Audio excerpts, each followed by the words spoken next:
छत्तीसगढ़ के पूर्व सीएम और राजनांदगांव लोकसभा सीट से कांग्रेस प्रत्याशी भूपेश बघेल लगातार चुनाव प्रचार में जुटे हैं।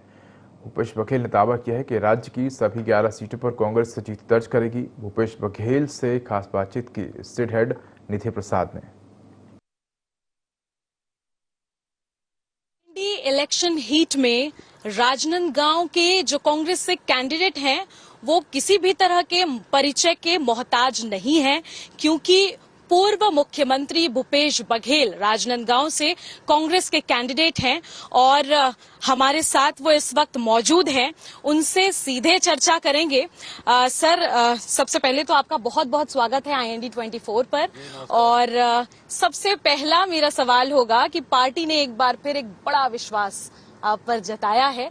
इस विश्वास पर किस तरीके से खरे उतरने की कोशिश या प्रयास कर रहे हैं आप? जी, निश्चित रूप से हाईकमान ने मुझ पर विश्वास व्यक्त किया, उसके लिए मैं हाईकमान के प्रति आभार व्यक्त करता हूं। और ये लड़ाई बहुत महत्वपूर्ण लड़ाई है, आम चुनाव नहीं है, ये खास चुनाव है।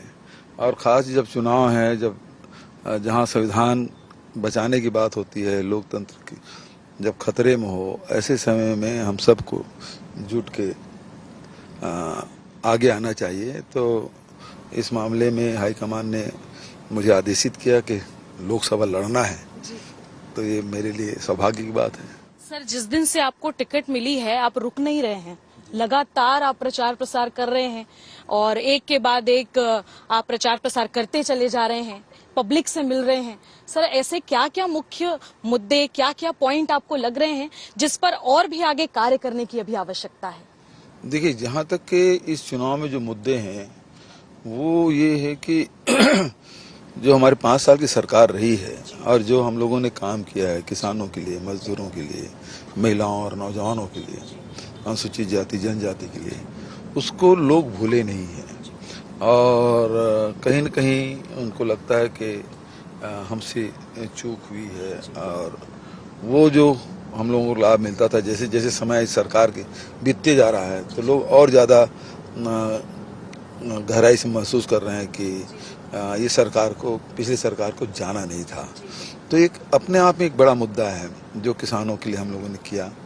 इस सरकार में वो सब चीज़ें नहीं हैं, तो इसलिए चाहे गांव के हो चाहे शहर के हो, सब लोग ये महसूस करते हैं कि उसकी भरपाई इस इलेक्शन में हमको करना है। सर, इसके पहले 2 बार आपको टिकट मिली है पर हार का सामना करना पड़ा था, लेकिन इस बार फिर से आप पर विश्वास हुआ है। तो इस बार क्या नई स्ट्रैटेजी है सर जीत की, क्या नई योजना है और क्या कुछ टेंटेटिव पॉइंट को आप फोकस कर रहे हैं जिस पर आप बिल्कुल गहन चिंतन मंथन के साथ काम कर रहे हैं? उस समय की परिस्थिति अलग थी और इस समय की परिस्थिति अलग है और उस काफी समय बीत चुका है। और मैं समझता हूँ कि चिंतन मनन का समय कहाँ रहा, अब तो सीधा युद्ध में उतर गए हैं, ग्राउंड में उतरे हैं, तो वहीं लोगों से मिलते रहना।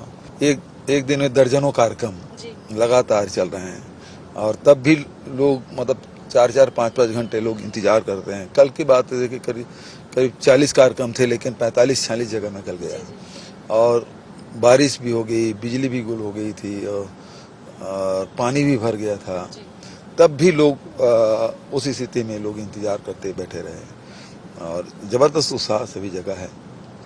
सर, इसके अलावा लगातार जो बीजेपी है वो कांग्रेस में अंतरकलह होने का आरोप लगा रही है सर, और ये आरोप इनका शुरू से लगा हुआ है, अभी भी बोल रहे हैं और बार बार ये कह रहा, इस पर क्या जवाब देंगे सर आप? कांग्रेस पूरे एकजुट होकर चुनाव लड़ रही है, कहीं अंतरकलह नहीं है। कुछ लोग जो हैं वो पार्टी छोड़ के गए हैं, जिसको ये लोग चाहे वो दबाव में करें, चाहे लालच दे के करें, जो भी हो, या कोई उनको सुविधा के आश्वासन मिला हो, तो वो अलग बात है। बचत तो सारे कांग्रेस जन सभी जगह एकजुट होकर लड़ रहे हैं। सर, संतोष पांडे जी जो हैं वो एक हिंदुत्ववादी नेता के तौर पर अपनी छवि बनाकर रखे हुए हैं, लोग उनको हिंदुत्ववादी नेता के तौर पे जान रहे हैं। तो आप कितनी चुनौती समझते हैं और क्या लगता है कि अब क्योंकि उनके साथ आपकी सीधी फाइट है, कितना चुनौती मानते हैं सर इसे? नहीं, चाहे वो किसी भी बात को प्रतिनिधित्व करता हो, लेकिन यदि जनता के बीच में नहीं है तो उसका कोई असर नहीं होता, क्योंकि जनता तो उसे ढूंढ रही है। मैं तो लगातार सभी गाँव घूम रहा हूँ, तो लोग बोलते हैं ये तो हमारे गांव कभी आए नहीं 5 साल। तो जो खुद उपस्थित नहीं है तो उसकी छवि बन कहाँ पाएगी? वो तो लापता सांसद की उसकी छवि है। सर, आप मुख्यमंत्री रहे हैं पिछले 5 सालों में। ऐसे बहुत से काम हैं, ऐसे बहुत से कार्य हैं जो बिल्कुल अनचाहे थे, सोचा नहीं होगा किसी ने, वैसे आपने कार्य किए हैं। चाहे किसानों की बात करें, मजदूरों की बात करें। अब नई सरकार आ गई है, नए मुख्यमंत्री आ गए हैं, कहते हैं कि आदिवासी चेहरा एक बड़ा इम्पैक्ट छोड़ेगी। आपके हिसाब से, आपके नजरिए से आपको कैसा महसूस होता है और क्या लगता है कि ये बड़ा इम्पैक्ट छोड़ेगी? बिल्कुल नहीं, बल्कि जिस दिन मतलब सरकार बदली और हंसदे और इनका सफाया हुआ, उसी दिन से मतलब आदिवासियों में संदेश चला गया कि अरे ये तो केवल हमारे समाज के लोग को बना दिया और हमारा ही नुकसान करने के लिए बनाया गया है। और अभी जिस प्रकार से जो अनुसूचित क्षेत्र है, बस्तर है, चाहे वो सरगुजा हो, इधर रायगढ़ का इलाका या इधर भोला मानपुर नाम गाँव के, ये अनुसूचित क्षेत्र है जहाँ हम लोग चना भी बांट रहे थे, 2 पैकेट नमक भी दे रहे थे, 35 किलो चावल भी दे रहे थे। अब सब में कट रहे थे, चना नमक तो बंद ही हो जाएगा। नया राशन कार्ड मिल गया है, लोगों को पता चल गया है, और 35 किलो की जगह 5 किलो प्रति व्यक्ति के हिसाब से जो चावल मिलेगा। तो ये लगातार कटौती कर रहे हैं। दूसरी बात ये है कि जितनी योजनाएं हम लोगों ने शुरू किया था सबको बंद कर दिया। भूमि श्रमिक न्याय योजना बंद हो गया, गोधन न्याय योजना बंद हो गया, राजीव किसान न्याय योजना बंद हो गया, राजीव मितान क्लब बंद हो गया, बेरोजगारी भत्ता बंद हो गया, रीपा ये लोग बंद कर दिए। तो वहाँ जो लाखों लोग काम कर रहे थे, लाखों लोग लाभान्वित हो रहे थे। इसकी संख्या छोटी मोटी नहीं है, लाखों में है। अब वो उससे जो पैसा मिलता था वो सब बंद हो गया। तो लोग तो अब उसका असर तो इस चुनाव में दिखेगा। सर, कांग्रेस के कई नेता हैं और कई वरिष्ठ नेता हैं जो बीजेपी में प्रवेश तो ले रहे हैं। इसके लिए आप लोगों ने एक समन्वय समिति का गठन किया है। कहते हैं कि वो समन्वय समिति जो है सबसे संपर्क करेगी, संवाद करेगी। सर, इसमें किस तरीके से काम चल रहा है और कैसे इस समन्वय समिति से एकजुट करने का प्रयास किया जा रहा है? इस मामले में मुझे ज्यादा जानकारी नहीं है, संगठन के द्वारा हुआ है और धनेन्द्र भैया को इसका हेड बनाया गया है और हमारे सुलझे हुए नेता, अनुभवी नेता हैं। मैं समझता हूँ उसका लाभ मिलेगा। अब इसके बारे में ज्यादा डिटेल तो वही बता पाएंगे, मैं तभी कॉन्स्टिट्यूंसी में ही लगा हुआ हूँ। बयानों को लेकर काफी चर्चा में रहा है इस बार कांग्रेस। चरणदास महंत ने जो बयान दिया वो नेशनल स्तर पर ट्रोल किया गया है।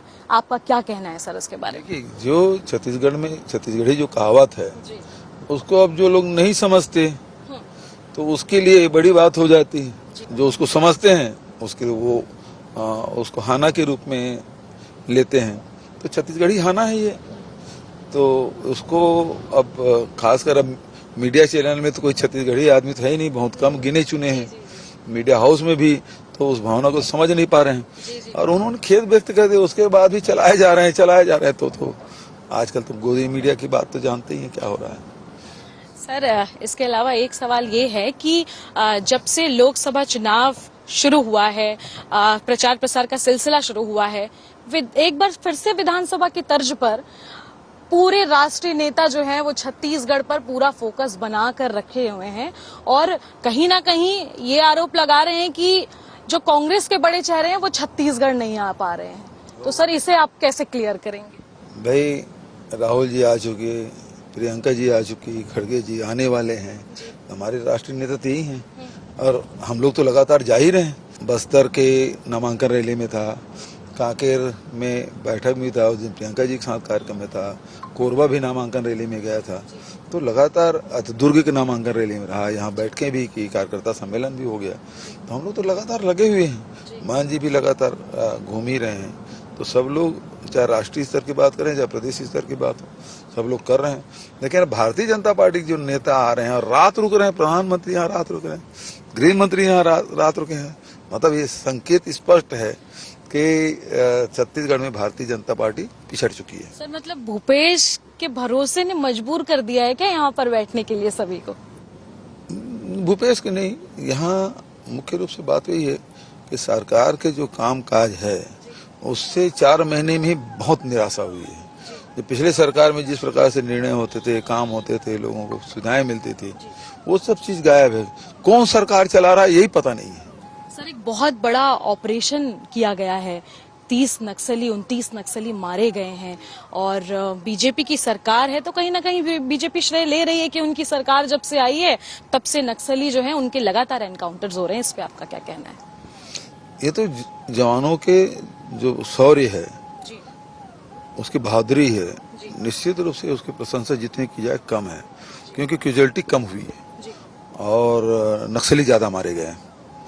तो ये तो बड़ी उपलब्धि है, इसमें कोई शक नहीं। लेकिन इस सरकार के अपनी कोई उपलब्धि नहीं है। यदि इसको उपलब्धि की सरकार इसको अपना श्रेय लेते हैं तो फिर तो झीरम घाटी की घटना को भी इसको ओन करना चाहिए। और जितने भी बड़ी बड़ी घटनाएं जो हुई है और उसमें हमारे जवान शहीद हुए हैं, नागरिकों की मृत्यु हुई है, उसको भी ओन करना चाहिए उनको।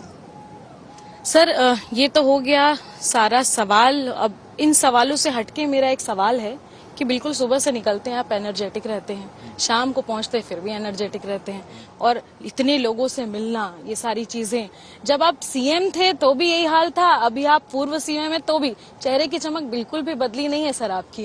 क्या इसका राज क्या है? मैं तो भाई दर्पण केवल नहाने के बाद कंघी करने के समय देखता हूँ, बच्चा समय लोग देखते हैं, मुझे पता नहीं कि कितना एनर्जी लेवल दिखता है यार। तो लेकिन मैं ये कहना चाहूँगा कि जो घर में जो सादा भोजन बनता है, विशेष बनाती है, भोजन का ख्याल रखती है। रास्ते में भी मतलब गर्मी के दिन है तो कुछ जो शरबत कहें या और जो सॉफ्ट ड्रिंक वगैरह जो है उसको रखवाती हैं, कुछ खाने की चीज़ रखती हैं, फल रखती हैं। तो एक तो उनको श्रेय जाता है। दूसरा लगातार मतलब थोड़ा सा एक्सरसाइज, मेडिटेशन ये जो करते हैं। और सबसे बड़ी बात है कि जनता का जो प्यार मिलता है ना, जनता के बीच में रहो तो उससे जबरदस्त ऊर्जा मिलती है। एक अंतिम सवाल सर कि 11 की 11 सीट जीतने का दावा बीजेपी कर रही है, ये 11 की 11 सीट कांग्रेस की क्या स्ट्रेटजी है जीतने के लिए, और आपको क्या लगता है 11 की 11 सीट कांग्रेस जीत लेगी? ऐसा कुछ तो दिखता नहीं इनका। 400 का भी जो इनका दावा है वो खोखला है, और यहाँ 11 की 11 सीट जीतने का जो इनका जो दावा है वो तो और भी दिवा सपने जैसे है। ये बात सही है कि पिछले कुछ चुनाव में हम 1-2 सीट ही जीतते रहे, लेकिन अभी बदली हुई परिस्थिति में एक तो मोदी जी का जो प्रभाव है, जो आकर्षण है, उसमें भारी कमी आई है। और दूसरा जो वर्तमान में जो प्रादेशिक जो सरकार है उसके काम काज को लेकर लोगों में भारी असंतोष है। तो दोनों कारणों से भारतीय जनता पार्टी बहुत पिछड़ जाएगी इस चुनाव में। तो ये थे हमारे साथ भूपेश बघेल। जिस तरीके से इन्होंने बिल्कुल सरल शब्दों में सारे सवालों के जवाब दिए हैं और बिल्कुल ये दावा किया है कि जिस तरीके का काम पिछली सरकार में इनका रहा था, जनता जरूर इस काम पर विश्वास करेगी और इस काम पर ही फोकस करके जनता जो है 11 की 11 सीटें कांग्रेस को जिताएगी। कैमरा पर्सन गणेश के साथ निधि प्रसाद, IND 24, राजनांदगांव।